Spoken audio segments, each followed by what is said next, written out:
This is George.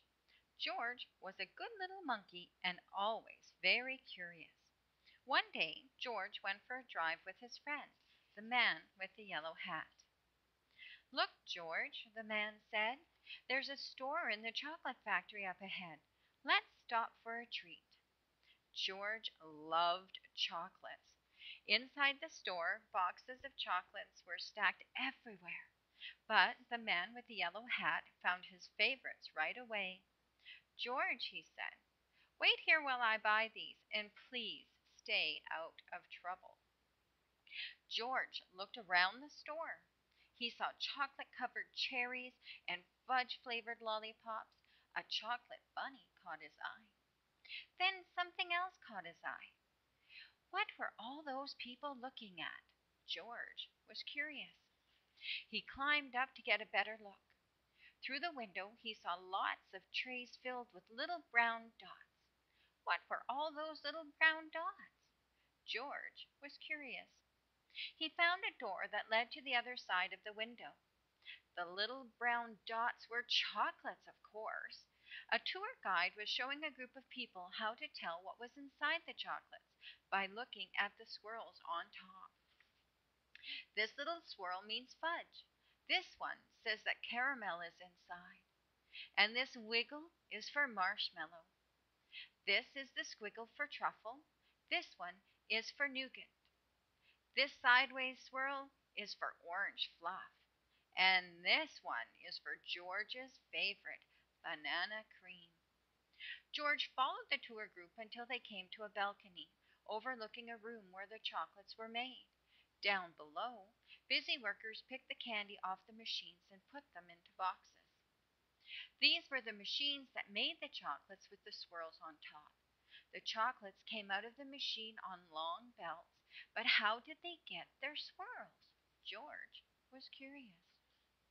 He climbed down from the balcony and on the machine. George peeked inside. He was trying to see what was making the swirls when all of a sudden the chocolates began coming out faster and faster. They sped by him so quickly they seemed to be running on legs of their own. "Quick, bring more boxes!" yelled a man with a tall white hat. "What happened?" asked another man. Nobody answered. Nobody knew what had happened, and everyone was so busy that no one noticed George. The workers began to fall behind, and the candy began to fall off at the end of the belt. "Save the chocolates!" yelled the man with the tall white hat. Meanwhile, George saw one of his favorites whiz by. He tried to catch the banana cream chocolate, but it was too fast. He chased it to the end of the belt. At the end of the belt, a pile of chocolates were growing taller and taller. George had never seen so many chocolates. As he reached for the banana cream, he put the others in empty boxes. George was a fast worker. Someone noticed and yelled, "Bring that monkey more boxes. He's helping us catch up."